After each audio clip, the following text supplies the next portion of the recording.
All right. Hello, and here's your official welcome to our first day of Light Verse in Dark Times. And I am so excited to see all of you here. You really came through, light writers and light readers. This is really going to be something I've really been looking forward to. And I hope you guys have a great time. We have 6 wonderful readers with us today. And we're going to we have slates of readers planned for the next several weeks. I know I've been in communication with some of you directly, some of you indirectly about being an upcoming reader. If we haven't talked directly, please email me. I'd be very excited to put you on one of our rosters in the next few weeks. I'm going to, so I don't forget, I'm going to announce our roster for next week, and then we're going to start in with today. So next week, we will be welcoming Marilyn L. Taylor, Kevin Durkin, Alfred Nicole, Jenna Lee, David Galiff, and Anna M. Evans. And we have wonderful rosters. If you look at our Facebook page about this event, you can see a lot of other names who are going to be coming up. But now let's turn our attention to today's reading. We have, again, 6 wonderful readers with us. For simplicity's sake, we're going to go in alphabetical order, and we're going to be starting with Ned Belba. Ned's 6 books of poetry include 3 Nights of the Perseids, winner of the Richard Wilbur Award, and the Sylvan Touch-Me-Nots, winner of the New Criterion Poetry Prize. Both of those books were published in 2019. He received a National Endowment for the Arts Translation Fellowship in 2017. Recently, a visiting faculty member in Iowa State University's MFA program in Creative Writing and Environment, he has new poems out or forthcoming in The Shore, the American Journal of Poetry, Ginkgo Prize Eco Poetry Anthology 2019, Notre Dame Review, and elsewhere. And there's more info on him at nedbalbo.com. Ned, please take it away. Thanks, Melissa. You can all hear me, right? Yeah. Well, it's great to see so many familiar faces. A lot of you are off screen. I see there are 71 participants, and I only have 3 or 4 folks, but I see Kevin and Catherine and Alfred and Jan and Susan and so many other people before you all fly off screen and you're no longer visible. So great to see you, and it'll be great to find out who actually was here that I can't see right now. I'm going to start with a couple of poems that are in the Silver and Touch-Me-Nots book. And these are actually both appeared in Light when it was Light Quarterly, and it was a print magazine way back, maybe about 8 or 9 years ago. And the first one is called Rondo, Meaningless Sex. Of course, there's nothing in it that's autobiographical. Meaningless sex. Meaningless sex best suits the young, a middle-aged professor, tongue in cheek, his own, says over drinks, I almost choke. That's what he think, but show restraint. He isn't wrong. The colleagues that we drink among, how long did they persist? Unsung thrill seekers practiced in the kinks, meaningless sex, untouched by love. But gin is strong. And in the eyes, too, a long extinguished gleam ignites the chinks descending, fingers touch. He shrinks, not quite perceptibly. He blinks. Did they once hear the siren's song of meaningless sex?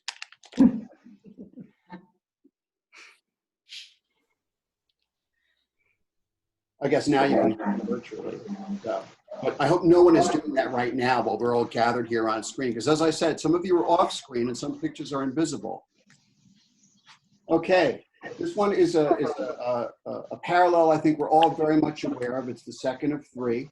And this one is called Poetry and Sex, a Shakespearean sonnet. And if you've never thought about the parallels, I hope you can now. Any problems with the audio, Melissa? Yeah, I just wanted to say there's a little bit of interference. I think a couple people may have dogs. So if you have a dog and your dog is a chatty dog, I think it's good if you mute your mute button. Yeah. Yes. If Skype, yeah. Cat out there? Okay, sorry for that interruption, Ned. I just Not at wanted all. to make sure. Yeah. The interruption is probably better than the poem. This is poetry and sex. Think about the parallel, people. Historically, the link is pretty strong. One leads straight to the other. Neither is known for lasting very long. Either may be practiced formally or with abandon, anywhere at all. Both begin with words, but end in silence. Both delight as much as they appall, whether they lead to tears, sleep, or violence. Both cost always more than you'd expect, and both require a passion for the hunt, a willingness to fail, as you detect which strategies pay off and which ones won't, whether you practice in the north or south.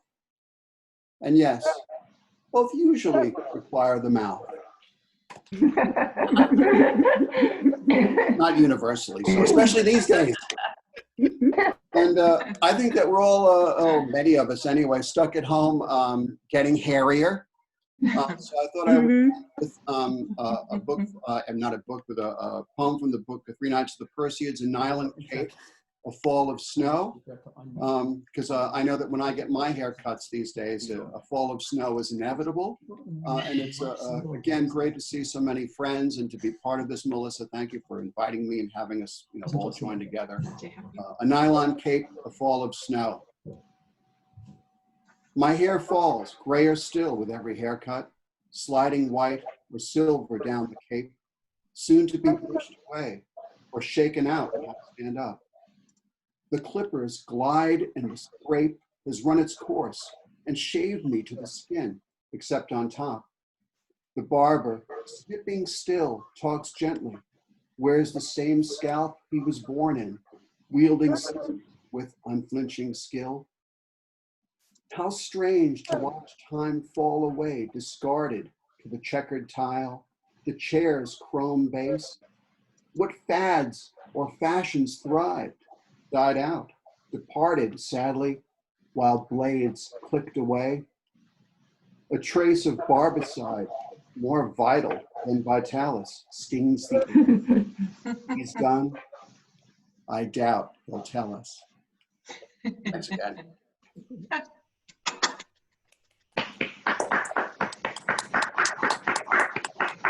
I imagine that the inaudible applause is thunderous. Thunderous. Yes, that was great. Thank you, Ned. Thank you so much. One other thing I wanted to say about audio is if anybody in the audience is listening with a partner or somebody else in the house who has their computer tuned to the same performance, you may be getting interference. And I've heard a little bit of that here and there. So I hope that many members of your household are listening, but it's best if you're not in the same room, because if you're too close, you're gonna have this clashing of computers. All right, it is my pleasure to introduce our next wonderful reader.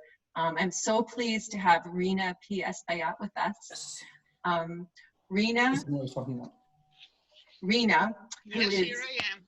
yes, hello. And remember, you can pin Rina to your screen for her reading. Rina was born in the Dominican Republic. She is a bilingual poet, essayist, short story writer, translator, and former English teacher in New York City's public high schools. She has published 12 books and 5 chapbooks. She has earned numerous national and international awards and is a founding member of the Fresh Meadows Poets of New York City and the Powwow River Poets of Newburyport, Massachusetts, where she now lives. Her most recent poetry collections are And After All and The Field. Rina. Thank you so much for inviting me. I feel wonderful in this company. It's an honor. I'm going to begin with a how-to, because after all, poetry is occasionally effective as education. And here it comes. This is called How It's Done, in case anybody there wants to engage in this kind of position. If a lie helps you, try it. Those who like you will buy it, and the others don't matter. Keep repeating your pattern. Rumors may not be true, but if one works for you, hey, that's fine. It'll do. Facts are best when they vary. Make the threats vague and scary. Then repeat and repeat them till no truth can beat them. Keep it simple and short. Let no factual report interfere with your story of the rival who's gory and deceitful and sinister as Lucifer's minister. If there's something you hid, but some girl swears you did, say she's ugly or fat. Some will love you for that. Then forget that you lied and admit, but with pride, what at first you denied. They'll applaud what you've done, those who like you. Each one wants to do just the same, but they're stuck with self-blame and still hampered by shame, unlike you who have none. Okay. And this next one goes to a metaphor that is, well, I guess the title does anyway, that is popular in my country, which is baseball. This is called Three Strikes. Three strikes. Okay, everybody?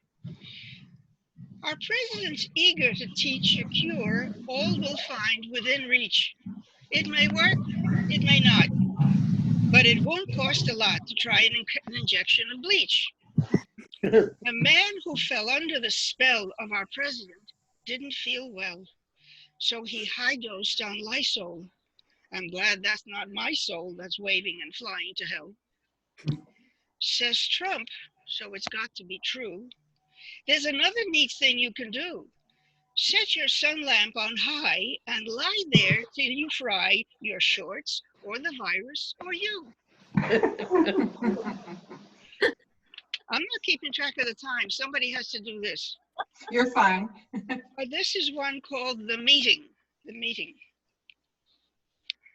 I guess you can tell where my thoughts have been lately. POTUS woke up bored and grouchy, so he summoned Dr. Fauci. I've had a truly brilliant thought, he said. The doc knows when to be afraid, so he rolled his eyes and prayed and wished he'd studied carpentry instead. The press is spreading truths about me, bastards, to make the voters doubt me. Smartasses on TV make mincemeat of me. The shiftless poor and homeless hate me, though I'm the one and only great me. Good thing my dumbass toadies always love me. The boss, now fidgety with pride, roared with his teeny hands spread wide. Who needs these criminals, this immigration? Their food smells bad, their clothes are funny, they don't talk right, they have no money. All that crap means is overpopulation. But I can fix it now and quick. Instead of shutting out the sick, let's turn them loose to spread the what's virus. Losers are dying fast, it's true, but what the hell? Not me, not you. The bug goes after folks who want to fire us. Besides, it's natural to die. Who lives forever? Say goodbye. Strip spics and darkies from the voter rolls on some excuse or none. And then we'll be in gravy once again. And my name will be topping all the polls. The meeting ended. Sad and bent, pondering this predicament, Doc Fauci longed for some escape. But where? Then in a flash he thought, what if he changes places with the stiff? Can fear get past that mound of orange hair? Smiling, he turned and said to POTUS, of course, the dead cannot outvote us. You're right, and only you can lead the way. To hospitals, to hug the dying and kiss the widows. Yes, that's trying, but they'll remember on election day. Think of the crowds that will surround you. Sick orphans grateful to have found you, making them welcome at your open door. Silenced, the genius mumbled, go, we'll talk sometime. I'll let you know. No need to rush me. Let me think some more. And I'd like to end with a song. And this is titled, some of you have already heard it, A Request to an Alien Guest. The request is very heartfelt, and the guest is from very far away. Please take our president soon, like today. Would you grab him and nab him to your place out in space far away? Past the moonscapes and the sunspots and the planets and their moons. Please take our president and all his goons. Take our president and all his goons. Thank you very much.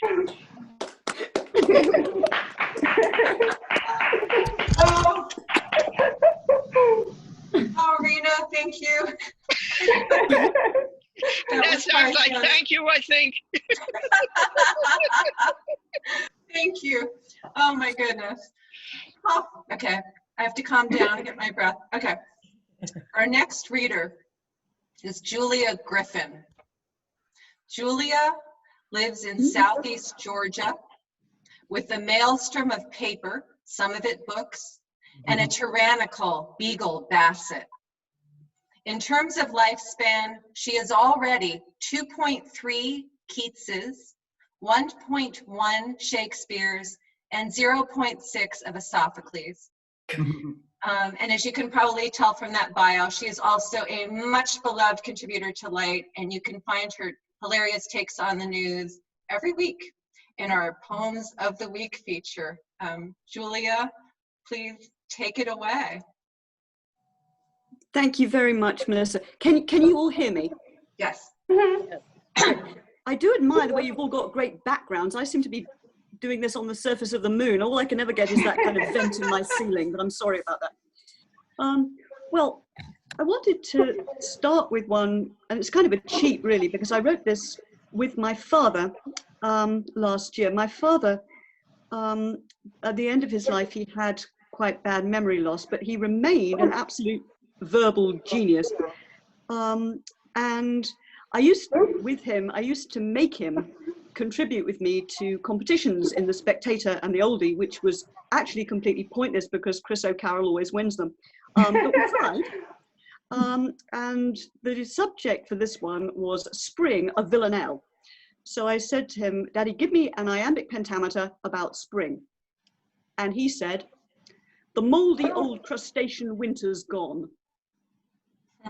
I told you he was an extraordinary man. So this is a villanelle with all the good bits by him. The moldy old crustacean winter's gone. The scent of evolution's in the air. Time for a pink mojito and a scone.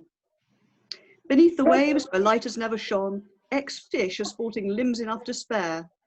The moldy old crustacean winter's gone. Beaches swell with changing life. Anon amphibians are strolling everywhere. Time for a pink mojito and a scone. Blood starts to glow, no longer chill and warm. Pincers and scales give place to claws and hair. The moldy old crustacean winter's gone. Brains grow, tails shrink. The space they sprouted on is left exposed and tremulously bare. Time for a pink mojito and a scone. Though life at times feels something of a con, the sun comes round and there's some comfort there. The moldy old crustacean winter's gone. Time for a pink mojito and a scone. Okay, things that I like to write about. I like to write about animals and about the Bible and about Greek mythology, and as many of those as I can kind of cram in at once. But they tend to be a bit long, so this is a little one. And it's from a famous and important verse from the Gospel of Matthew about lilies. And it comes out like this. Them lilies, all they does is shirk. They never does a lick of work. But Solomon in all his bling can't beat them buds. That's scripture, King. Okay, here's another short, gloomy one, which is called Defining Humanity. Though speech and thumbs distinguish us from creatures trunked or striped, I would define our species thus: the overhyped biped. Okay. How am I doing for time? Am I still okay? You're fine, yeah. Okay. Well, of poets that I love Edward Lear, like most people. But also, like most people, I feel disturbed and distressed by the violence that he tends to meet on his characters, especially in limericks. So this is a kind of cheerful continuation to The Old Man of Whitehaven. So I'll start with that. There was an old man of Whitehaven who danced a quadrille with a raven, but they said it's absurd to encourage this bird. So they smashed that old man of Whitehaven. It continues. But the raven played nurse with such skill that at last they relaunched their quadrille. Now they're footing it featly and billing so sweetly. Whitehaven is footing the bill. Then they of Whitehaven grew sore. We shall grovel, they cried, never more. We called it absurd, and we stand by our word. To dance a quadrille you need 4. And respectable folk would be craven to cringe any more to a raven. We cannot permit you a statue in situ. You'll have to accept and engrave him.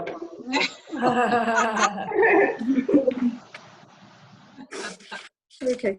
Melissa, do I have time for one more? Absolutely. Okay. Yeah. Well, this one is, okay, so it kind of ties together Edward Lear and the Bible, 2 favorite subjects. And you all remember Aunt Jobiska. Aunt Jobiska is the aunt of the pobble who has no toes. And she is the gold standard of aunts, to which all aunts like me aspire. And at the end of it, after he lost his toes, she makes him a feast and says, it's a fact that the whole world knows that pobbles are happier without their toes. So this poem is called A Job for Aunt Jobiska, because I thought if ever a character in the whole of world history needed her, it's this one.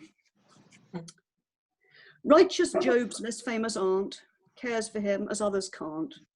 She affords the grief that's due to the pain his friends pooh-pooh, does not slap his sore hindquarters nor expound the faults of daughters, only listens while he rants and she scrubs his shirts and pants, then when all is clean and dry, sits him down and lets him cry.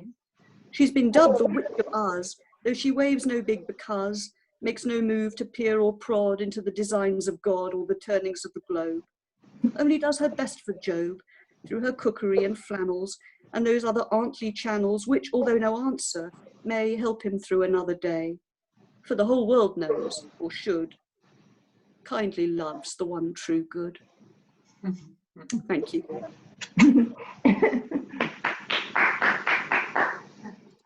Oh, thank you so much, Julia. That was tremendous. Thank you. Our next reader is Julie Kane.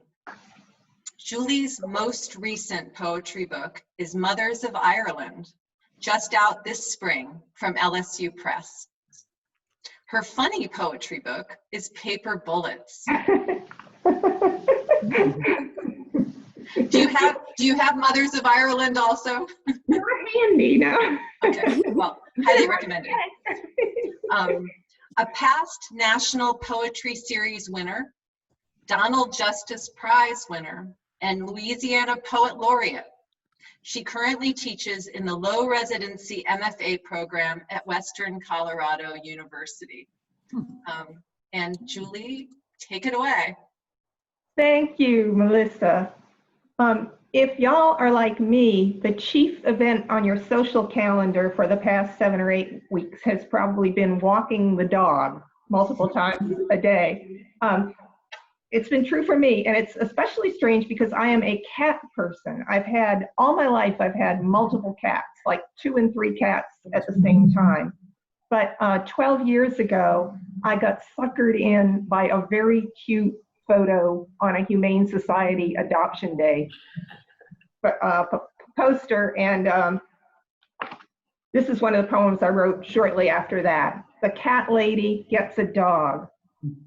They worship you, obey you, do tricks for you, even let you put sweaters and hats on them. Best of all is you start getting greeting cards without all those frigging cats on them.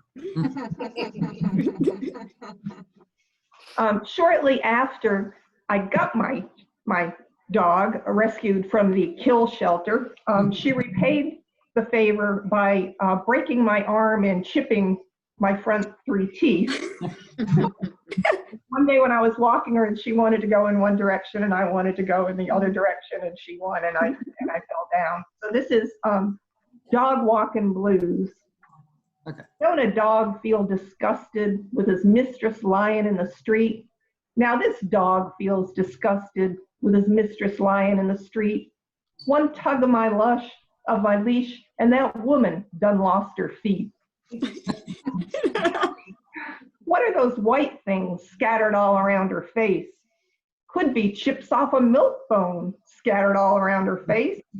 Well, they sure look delicious. I think I'll have a taste. She can moan like a coonhound with that arm gripped to her side, loud and low as a coonhound with that arm gripped to her side.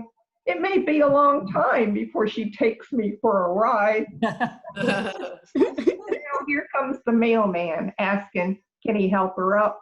Well, I sure hate that mailman asking, can he help her up? One nip of his pants and he'll learn not to mess with this pup.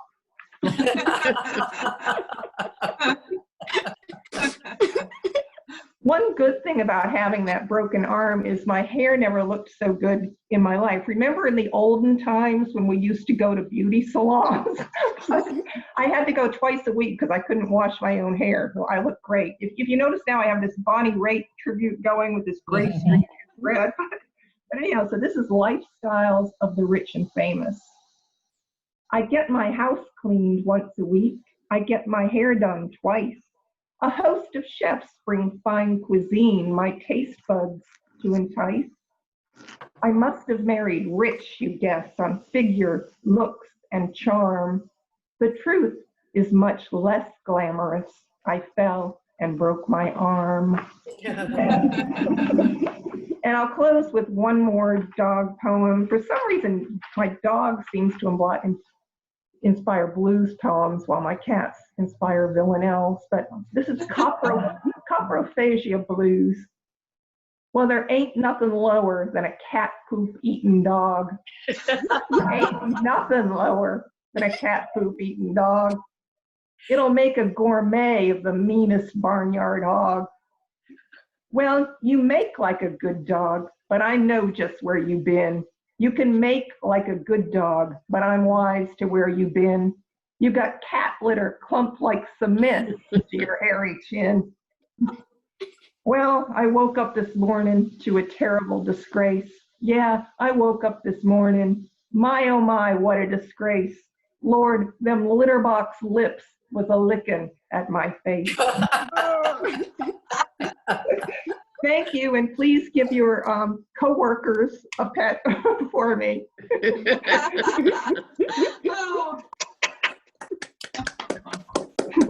Oh gosh, thank you, Julie. Oh boy. Our next reader is Barbara Lotes. Barbara is hanging out at home in Kansas City, Missouri. Pretty much the same as always. Her husband, Bill Dickinson, and Bob the cat. Her virus time filler is free streaming Metropolitan operas, 20 so far. Her 2 collections are Road Trip and Wind Shift, both available at Amazon. She feels honored, as always, to be part of the Light lineup. Hi everybody. Thanks for coming. You know, those 20 operas, yesterday I watched the Metropolitan Gala, which featured the opera stars from all over the world singing in their living rooms, and the orchestra too. And it was so moving and beautiful. And I'm thinking of this as my Met moment. So thank you, Melissa, for making this possible for everybody. Thank you. It's a great joy. But you know, one thing we're grateful for right now is the ability to go out there on the screen and find people. But I didn't always feel quite this way about internet connections. So Here's my little villanelle called Antisocial Network. Forgive me, but I will not be your friend on Facebook. Even though you somehow found me, I've clicked ignore. I'm sorry. That's the end. I'm firm in this refusal to extend the circle of my acquaintances around me. Forgive me that I will not be your friend. I understand the gesture you intend, and yet, however lightly or profoundly our lives have intersected, I must end things here before eternal ripples blend our separate histories on common ground. We are not related. You are not my friend. Your photos, the opinions you defend, and your escapades and preferences astound me. Who are you anyway? This has to end. I'm certain nothing vital will depend on simply multiplying how renowned we think we are. The friend of every friend is not my friend. That's you, and that's the end. However, I am on Facebook, and if you'd care to friend me, I will happily. You know, I haven't been in a store in, well, maybe 40 days and 40 nights. It's biblical, but even when I have been able to go into stores, I find them more and more confusing because of the profusion of choices. Has anybody else noticed this thing going on? So when I get back to the store, this is what I will have to confront again. The aisle not taken. 2 aisles diverged in a CVS. Sorry I had to stop and guess. A lonesome shopper, long I stood and looked down one as far as I could to where it appeared I'd find success. Then took the other as straight a line, and having perhaps a better claim because it displayed a likely sign. Though as for that, these eyes of mine could scarcely discern a product name. On shelf after shelf, the boxes lay with every size and every brand in a vast and colorful array. Oh, how could I make a choice that day? My brain cells failed to understand. I shall be telling this with a sigh, sometime many a headache hence. 2 aisles diverged, bumfuzzled. I took the one to exit by and fled from the place in self-defense. So the CVS may see me again, but I hope not too soon. This is my classic reading poem, my sex poem. It's in one of those books, and I love to read it, and I love to remember it. Hippopotamus. All day the hippopotami deep in the languid waters lie, which sometimes gently stir and seethe when they lift up their heads to breathe. Together thus, the he and she restore themselves to energy until the blood begins to move with massive pulse of mammoth love. Then how the waters crash and churn, unquenchable the hippos burn with every passion of their kind, in boundless flesh and fervent mind, till echoing for miles around, their natural ecstatic sound inspires an answering refrain from every creature on the plain. Oh love, as languidly we lie late in our bed, warm sigh to sigh and slowly wake, there thrills through us the song of hippopotamus. You'll probably see echoes of Eliot's hippos and performances. The elephant is slow to mate. That's in there somewhere. Finally, I'll conclude with just a joke, a quickie, called Care to Reconsider? Rene Descartes stops by a bar to quaff a couple beers. The barkeep says, "You want a shot?" Rene Descartes says, "I think not." And poof, he disappears. Everyone.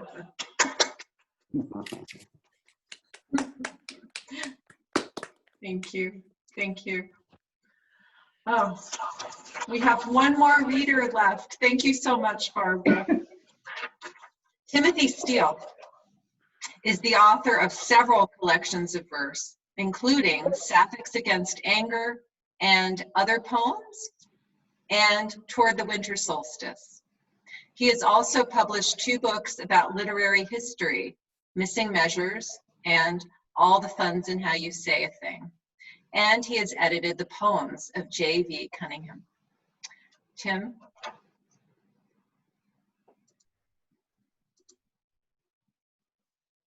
No.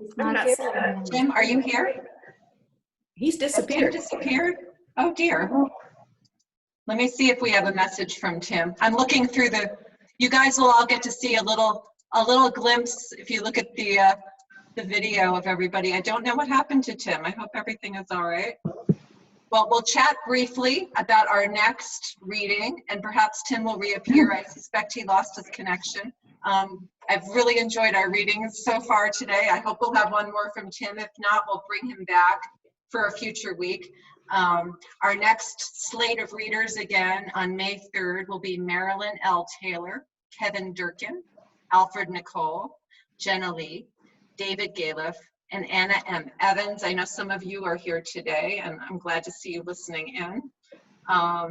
Okay, trying again. Timothy Steele, are you here? I hope I didn't accidentally remove him from the meeting. I don't think so. Okay. All right. Well, I will ask, I'm going to open it up to the audience while we're waiting one more minute. Does anybody have a poem they would like to share that they happen to have with them? Anybody got one? Anybody got any of our readers for today got an also ran that you were going to read, but then you thought you didn't have time for it? Well, yes. Yeah, can we hear it? Sure, if you, okay. This is another biblical one. And it's about Cain and Abel. And it's called East of Eden Goes West. Little lamb, who made thee, God, smirked Abel with a whack. Now all we need is a little prod and he can have you back. The little lamb's indignant bleat reached Cain a slicing bread. He cried, "We'll see how God likes meat," and sliced Abe through the head. The Lord thereat was passing wrath, his mighty lips were pursed. Cain packed his ploughs and issued forth, evicted and accursed. He sowed for all that he was worth, which was a losing battle, for Abel's friends bought up the earth and covered it with cattle. "Grow wheat," cried Cain, "we can't sustain this profligate cuisine." But in the red he thought again, "Well, goodbye, Mr. Green." So now you'll find him managing a worldwide burger chain, where bread is pulp and meat is string. Behold the brand of Cain. Thank you. All right, well, yeah, thank you, Julia. All right, one more try for Tim Steele. Are you out there? No? Okay, well, I guess we'll wrap this up for today then. It's been so great hearing you guys read. Yeah. I'm looking forward to next week. Thank you so much to the dozens and dozens of you who came to our inaugural reading. This is just tremendous. So I hope we'll see you. This happen. Oh, Thank you, Melissa. oh, Thank you, Melissa. thank you guys. It's so great to have you all It's here. a real pleasure. We will continue to announce our upcoming slates by email, on our website, on Facebook. Note that May 10th is going to be an hour earlier. That'll be 2 p.m. Eastern time to help accommodate A.E. Stallings, who will be joining us, we hope, from Greece. So that's all the news from Lake Natsawobegon. It's wonderful to see you all. Thank you. Be well. Thank you. Be well. Stay safe. Bye-bye. Bye. Thank you, Melissa. administrators. Bye. Thank you. Melissa. Bye, everybody. Bye. Thank you. Bye. Yeah. It's See you, beautiful. Beautiful. Thank you, Melissa. Thanks everyone for reading. Bye. That was lovely. Thank you. Thanks, Mike. Thank you, everyone. Bye. you next This week. is great. This is like the end of the Waltons. Good See you night. next time. Good night, Mary Ellen. Bye, Rena. Bye, everybody. Hi, John Boy. Hola, Reina, cuídate, Reina. Muy hermosa. Good night, Marcia. Te Good ves night, muy Brad. bien. Catherine. Bye, Nan. It's like the Waltons. Thank you. Thank you, Catherine. Bye, everybody. Bye. Bye. Goodbye. So good to see you all. Thank you again. See you next week. See you next See week. you next week. Yes. Bye. Bye-bye. Bye.